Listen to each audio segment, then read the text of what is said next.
Night settles over the parking lot like a held breath. Sodium lights hum above cracked asphalt, washing everything in pale orange. A patrol car rolls in slow, tires whispering, spotlight cutting across parked sedans and the lone figure leaning against a black SUV. He is waiting, hands visible, jacket zipped against the cold. The officer steps out already smirking, badge catching the light, confidence sharpened by routine. He calls out, voice loud, casual, practiced. Identification. The man turns, calm, respectful, and reaches for his wallet without hurry. The camera lingers on the officer's face as he watches the movement, suspicion blooming into mockery. The wallet opens. A card slides free. The officer laughs before even reading it, a short bark meant to dominate the quiet. "That's not real," he says, waving the card like a prop. The man doesn't flinch. He states his name once, evenly, then waits. Somewhere nearby a phone lifts, screen glowing, recording begins without a word. The officer circles, boots scraping, testing boundaries. He jokes to the empty air, asks if tonight is costume night, asks if the man found the card online. He leans in, close enough to crowd space, close enough to make the moment small. The man keeps his posture open, eyes steady, voice low. He repeats that the identification is valid. He repeats that he is cooperating. The officer's smile widens. He likes the audience. He likes the power. Traffic murmurs beyond the lot, a distant artery. The spotlight stays fixed, heatless and harsh. The officer asks where the man really got the car. He asks where he's really from. Each question lands with a thud, familiar weight pressing down. The man answers with restraint, careful not to escalate, careful to keep the edges smooth. The card remains in the officer's fingers, unread, dismissed. A second phone appears. Someone coughs.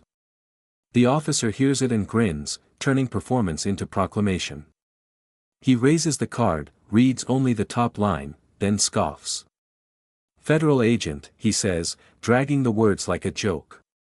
He flicks the card back and forth, daring disbelief to become fact. The man reaches out, not touching, asking for the card to be returned. The officer ignores him, steps back, voice louder now, narrating his authority. The night tightens. The hum of the light seems to lean closer. The man's jaw sets, not in anger but resolve. He states, again, that he is a federal agent.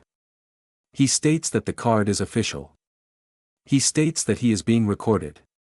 The officer laughs harder, feeds on it, tossing a line about internet lawyers and fake badges. He gestures toward the patrol car, hinting at handcuffs without saying the word. A silence opens, thin and dangerous. The officer stares, waiting for submission. The man breathes, slow and visible, grounding himself. He asks, politely, for a supervisor. The request lands like a spark on dry ground. The officer's smile falters, then snaps back, sharper. He declines. He jokes. He pockets the card. Across the lot, screens glow brighter. Comments begin to scroll. The moment is no longer private. The man stands still under the light, dignity intact, eyes forward. The officer paces, building toward something he believes he controls. He doesn't notice the detail on the card he never read. He doesn't notice the number stamped beneath the seal. He doesn't notice the way the air has changed. The hook is set.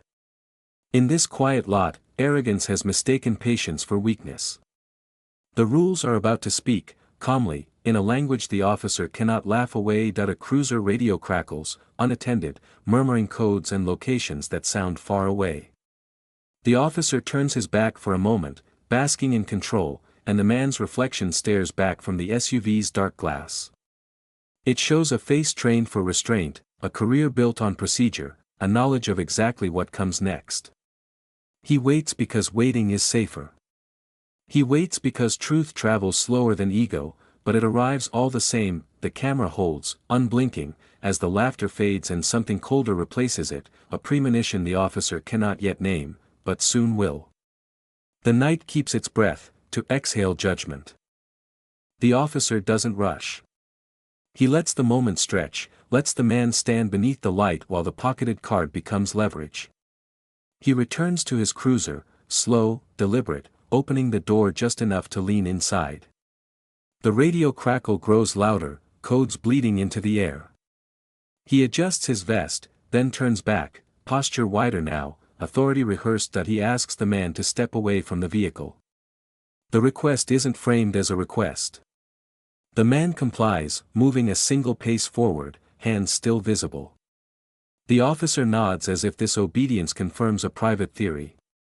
He asks again what agency the man claims to work for. The man answers, same words, same tone. Federal. The officer rolls his eyes and says the word again, louder, savoring it. Federal. A question follows about weapons. The man answers truthfully, calmly. The officer's hand drifts closer to his belt anyway. He orders the man to spread his feet. The man hesitates for half a breath, then complies. The phones catch everything. The officer performs a cursory pat-down, exaggerated, unnecessary. He finds nothing, looks disappointed that he steps back and shakes his head, narrating to no one in particular how often he sees this. Fake IDs. Fake stories. People who think they can talk their way out. He says it with confidence, as if repetition alone makes it law. The man asks, again, for his identification to be returned. The officer ignores him, asks where he learned to sound so official. Another cruiser passes at the edge of the lot and doesn't stop. The officer watches it go, then doubles down, irritated by the missed reinforcement. He raises his voice, enough for the phones, enough for the night. He says the man fits a description. He doesn't specify which. He says the area has had problems. He gestures broadly, painting suspicion over asphalt. The man listens, eyes forward, breathing measured. He corrects nothing. He waits. The officer mistakes silence for surrender. He steps closer, points a finger at the man's chest without touching. He says cooperation will make this easier. He says resistance will complicate things. The words hang heavy, familiar, rehearsed. The officer finally glances at the card, just enough to mock it again. He reads a line aloud, mispronounces a title, laughs at his own joke. He doesn't read the seal. He doesn't read the authorization code. He folds the card and taps it against his palm like a coin.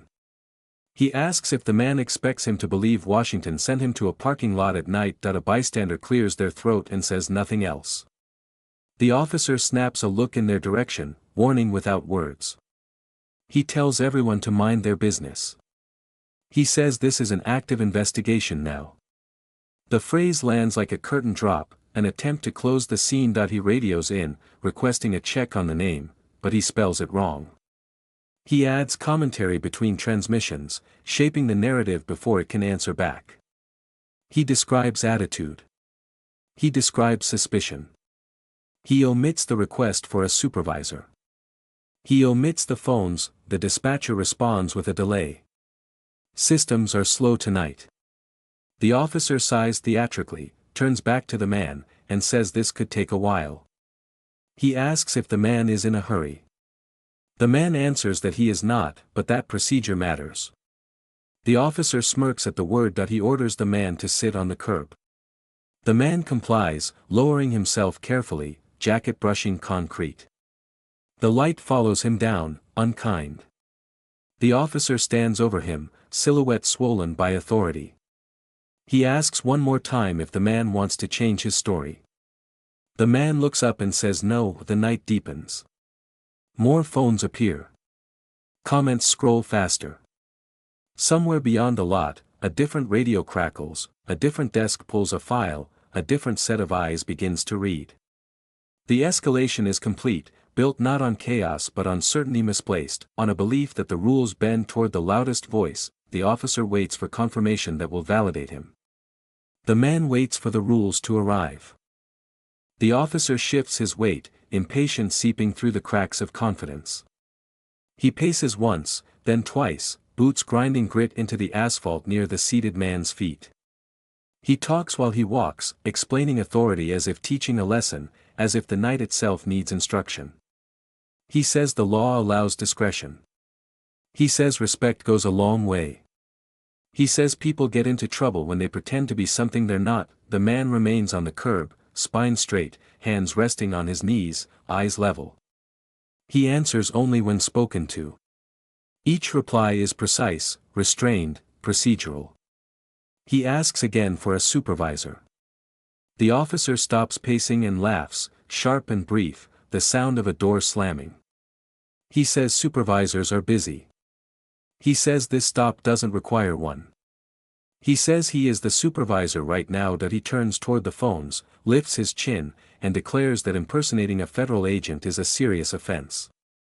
The words are heavy, meant to frighten, meant to tilt the room. He hasn't charged anything yet, but he lets the accusation breathe, lets it soak into the air.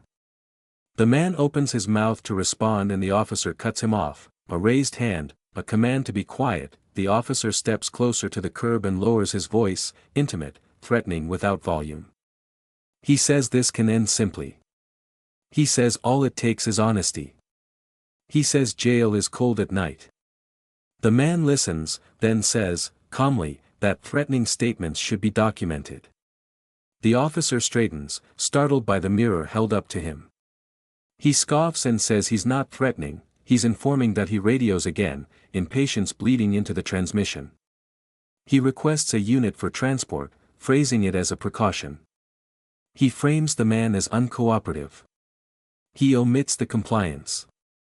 He omits the card. He omits the requests. The dispatcher hesitates, asks for clarification.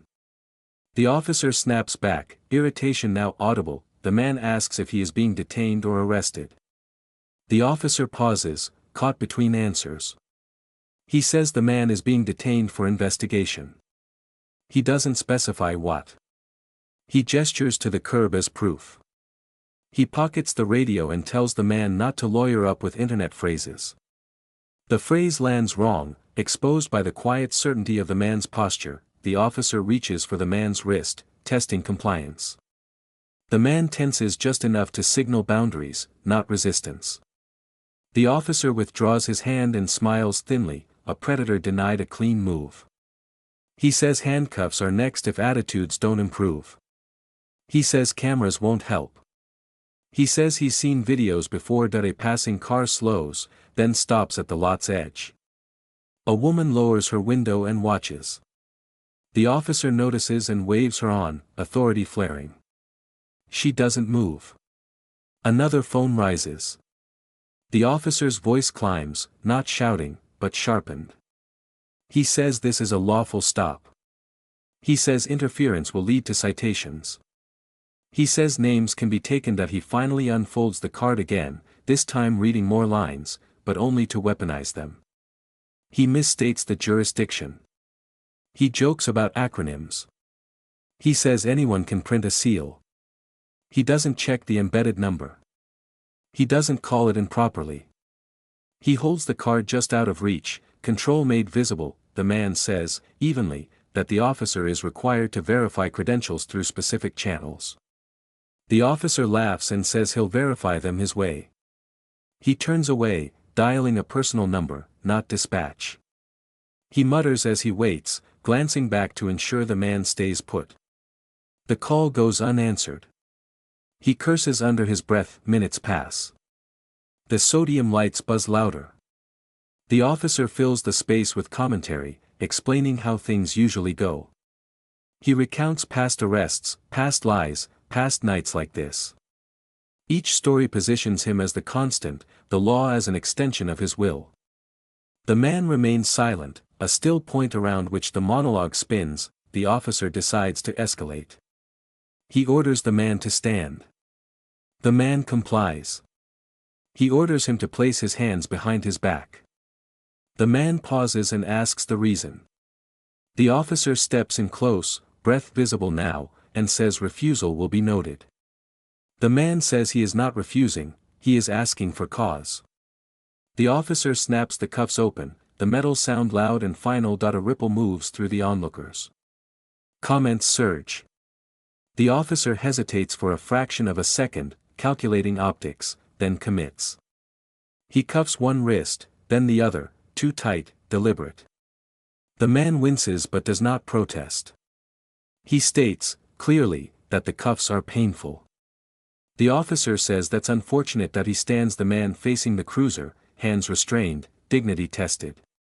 He pats him down again, more aggressively now, asserting dominance. He finds nothing and seems angrier for it. He leans in and says this is what happens when you lie. He says charges will follow. He says consequences are coming. What he doesn't see is the dispatcher's screen updating. What he doesn't hear is a different phone ringing. What he doesn't know is that the rules he's bending are already bending back, quietly, precisely, according to their own design. Authority has overreached. The misuse is complete. The machinery has been engaged. The officer shoves the cruiser door open and angles the man toward it, the metal frame cold against restrained wrists. He speaks into the radio again, this time with forced calm, announcing a detention in progress. The dispatcher responds differently now, tone sharpened by something unseen. She asks him to confirm the identification one more time. The officer exhales through his nose and reads the name carefully, slower than before. There is a pause. Longer than the others, the officer shifts, glancing at the phones, at the small gathering that has grown without permission. He clears his throat and repeats the name. The dispatcher asks for the credential number beneath the seal. The officer looks down at the card in his hand for the first time with intention. He turns it over. His thumb traces the embedded number. His mouth tightens that he reads it. The radio crackles again, softer now, precise. The dispatcher tells him to stand by.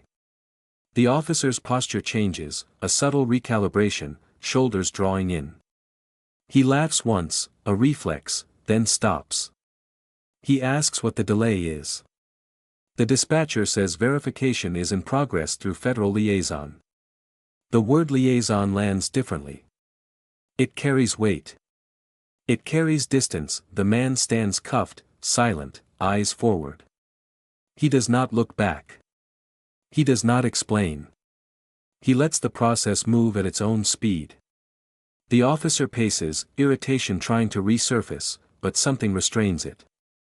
He looks again at the card, then at the man, then at the phones. He says nothing. A second voice cuts into the radio, unfamiliar, controlled.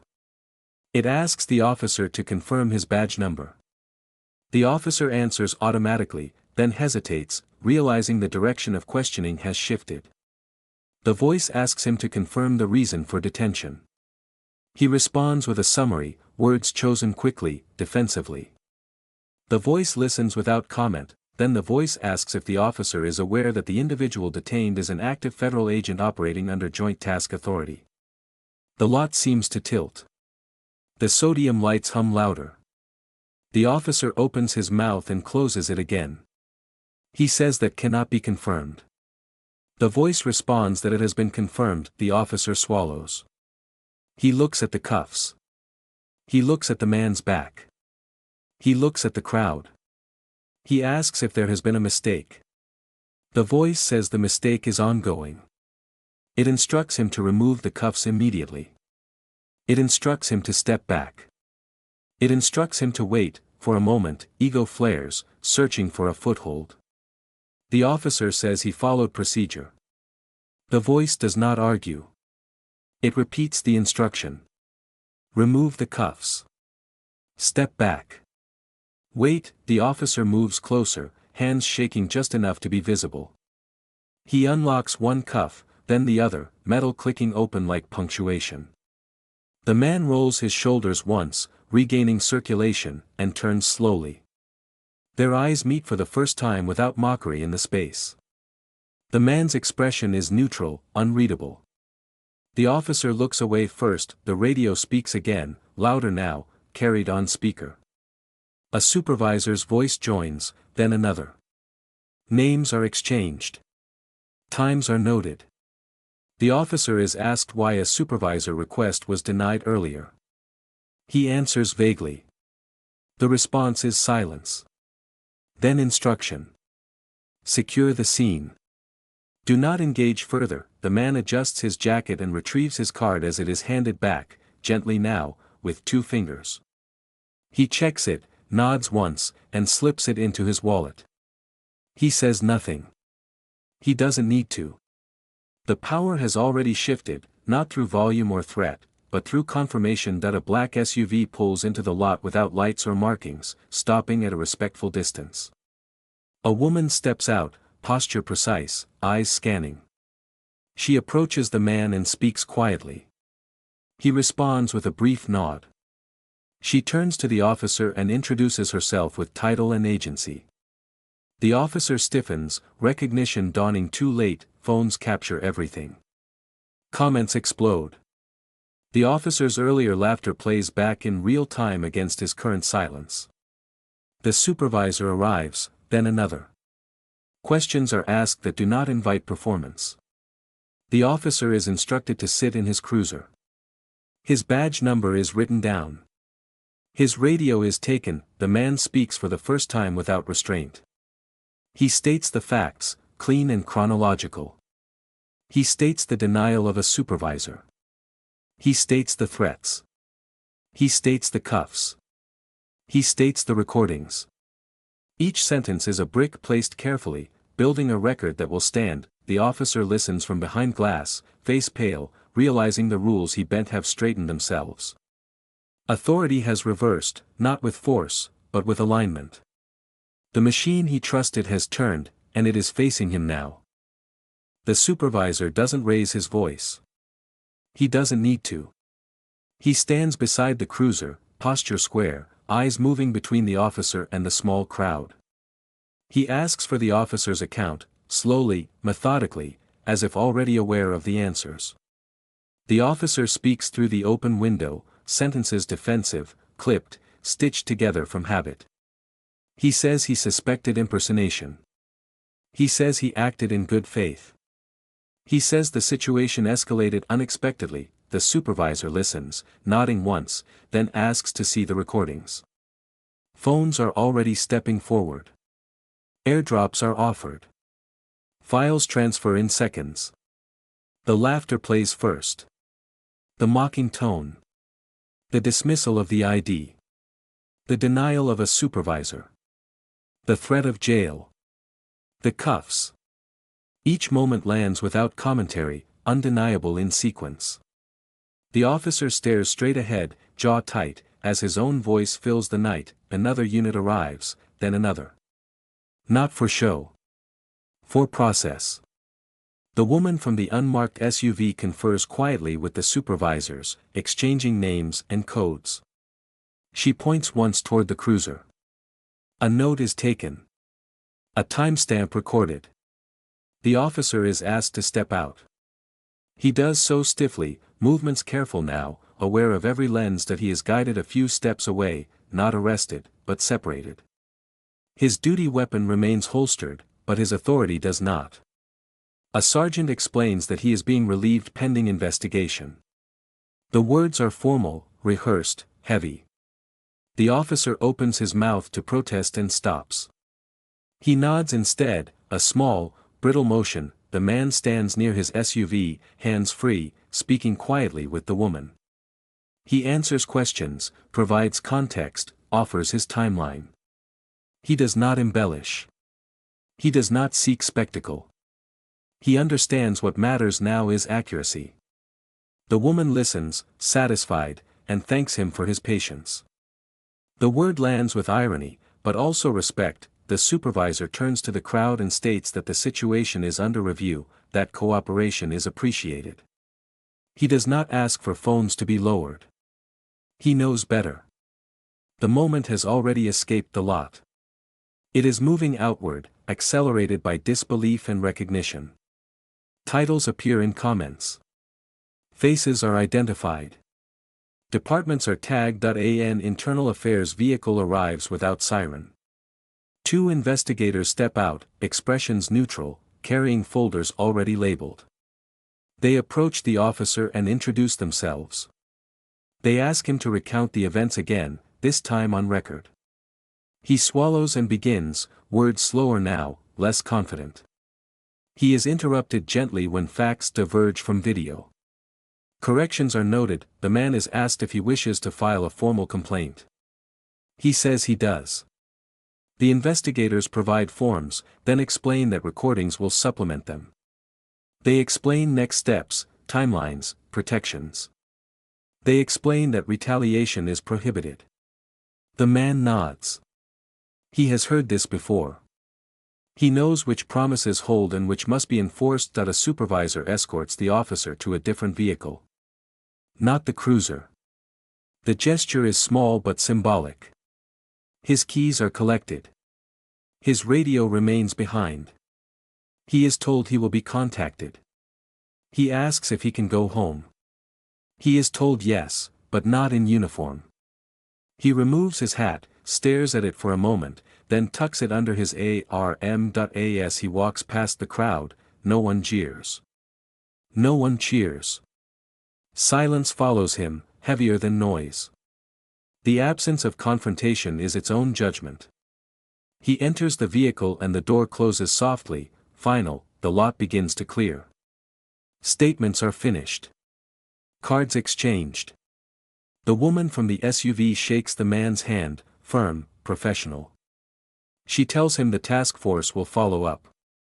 She tells him the recordings will be preserved. She tells him he did the right thing by staying calm. He thanks her and says that calm was a requirement, not a choice. The supervisor approaches him one last time. He apologizes, carefully, without qualifiers. He acknowledges the failure. He says training will be reviewed. He says procedures will be reinforced. The man listens, then asks how supervisors are taught to recognize bias before it becomes action. The supervisor pauses, then admits that question is still being answered. The crowd disperses, but the aftermath does not. Overnight, the clips spread. Headlines form. Departments release statements promising review. The officer's name circulates, then disappears behind policy language. The man's face becomes a symbol, not by intention, but by clarity. He returns to his vehicle, sits for a moment, and exhales. Consequences do not arrive as spectacle. They arrive as meetings, memos, interviews, and files opened. They arrive as schedules altered and badges examined. They arrive as a career paused under fluorescent lights far from the lot where it began. The machinery turns, slow and deliberate, indifferent to pride. The night releases its breath. Justice has not shouted. It has documented, verified, and acted. The cost is real. The record is permanent. The balance has shifted, not toward vengeance, but toward accountability that lingers long after the cameras lower. Weeks pass, not quietly, but methodically. The incident leaves the parking lot and enters rooms with frosted glass and long tables. Training officers pause videos at specific timestamps. Legal advisors underline transcripts.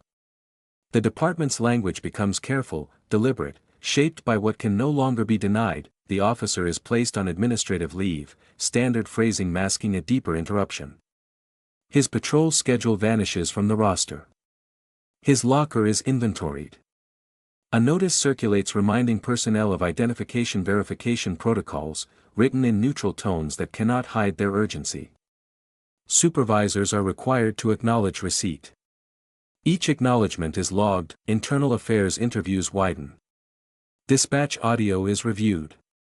The denial of a supervisor request becomes a focal point, highlighted in policy manuals that suddenly feel heavier. The cuffs, the threats, the commentary, each element is mapped against procedure. Deviations are catalogued. Patterns are discussed without naming them, yet everyone understands what is being examined. The department announces mandatory refresher training on civilian stops, authority limits, and interagency coordination. Attendance is not optional. Body cameras are recalibrated. Supervisors are instructed to respond to escalation requests without delay. The word discretion appears less often in briefings, replaced by compliance and verification. beyond the department, the footage reaches committees and councils. Civil rights advocates request meetings. City officials ask for timelines. A federal liaison submits a report noting cooperation and recommending standardized cross-agency verification channels. The language is precise, unflinching, designed to travel upward. The man is invited to speak at a closed session, not as a spectacle, but as a witness. He attends without ceremony, presents the facts as he lived them, and answers questions with the same restraint shown under the lights. He emphasizes process. He emphasizes the danger of unchecked certainty. He leaves before applause can form, policy drafts circulate. One outlines a requirement: any claim of federal credentials must trigger immediate verification through designated channels, no exceptions. Another mandates supervisor presence when detention exceeds a set duration. A third addresses public recording, reminding officers that visibility is not interference. Each draft bears the imprint of that night. The officer's case moves forward, insulated from public commentary by procedure. Findings are prepared. Recommendations are written. Outcomes are not announced with fanfare. They arrive as notices, as changes in status, as conditions placed on return that may or may not be met. Accountability settles in administrative increments, durable and unspectacular. Training rooms fill with new scenarios. Instructors pause at moments of choice, asking recruits what authority is for and where it ends. The video is shown once, without commentary. Silence does the teaching. Recruits shift in their seats. Veterans watch with narrowed eyes. The lesson is absorbed not as punishment, but as boundary. The department releases a statement acknowledging failures and outlining reforms. It avoids names. It does not avoid responsibility. The statement is parsed online, criticized for its caution, praised for its specificity. Implementation begins regardless of reception. Memos become practices. Practices become expectations. The lot where it began returns to anonymity, lights still humming, asphalt unchanged. Yet the system that touched it has altered course, slightly but measurably. Procedures now contain a memory. Verification has teeth. Supervisors answer calls faster. Systemic reform does not erase harm. It reduces recurrence. It narrows the space where arrogance once thrived. It replaces assumption with checklists and ego with confirmation. The machine learns, not because it wants to, but because it must. The change is incomplete, but it is real. And it will meet the next night differently. The night ends without ceremony. The man drives away alone, the city folding back into motion around him. Streetlights pass in steady rhythm, each one a reminder of restraint held, of lines not crossed despite invitation. At home, he places his wallet on the table, the card inside no longer a shield but a record. He sits, breathes, and lets the quiet arrive. In the days that follow, messages come in waves. Strangers thank him. Others argue. Some ask why he didn't push harder, why he didn't raise his voice. He doesn't respond. He understands that justice, when it works, is often mistaken for passivity. He knows the difference. He felt it in the cuffs, in the pause before the radio answered, in the click that reversed the room. The officer's absence becomes noticeable on familiar streets. The department's cars still roll, but something has shifted inside them. Officers hesitate longer before speaking. Hands linger away from belts. Requests for supervisors are answered more quickly. Small changes, easy to miss unless you know where to look. The man notices. The recordings continue to circulate, stripped of commentary now, playing without narration. Viewers hear the laughter fade into silence. They hear the tone change when verification begins. They hear authority correct itself. The lesson is not shouted. It is demonstrated. The man returns to work, to meetings and briefings and quiet responsibilities that rarely make headlines. He carries no resentment, only clarity. He understands that accountability is not an endpoint but a posture, maintained daily. He understands that dignity held under pressure is contagious. Some nights, he thinks of the officer, not with triumph, but with gravity. He knows systems are made of people, and people learn unevenly. He knows consequences teach where lectures fail. He hopes the lesson holds. He cannot control that. He has done his part, the camera pulls back, widening. This was never only about one stop or one badge. It was about what happens when power meets patience, when arrogance meets process, when the rules are allowed to speak in their own voice. It was about exposure without spectacle, reversal without rage, reform without illusion. For those watching, listening in the background of long commutes and late shifts, the takeaway settles slowly. Record calmly. Ask for verification. Know the rules well enough to let them work. Justice does not require volume. It requires persistence. If this story resonated, let it travel, not as outrage, but as instruction. Share it where accountability is questioned. Remember it when authority leans too close. The next night, in another lot, under another light, the rules will be waiting.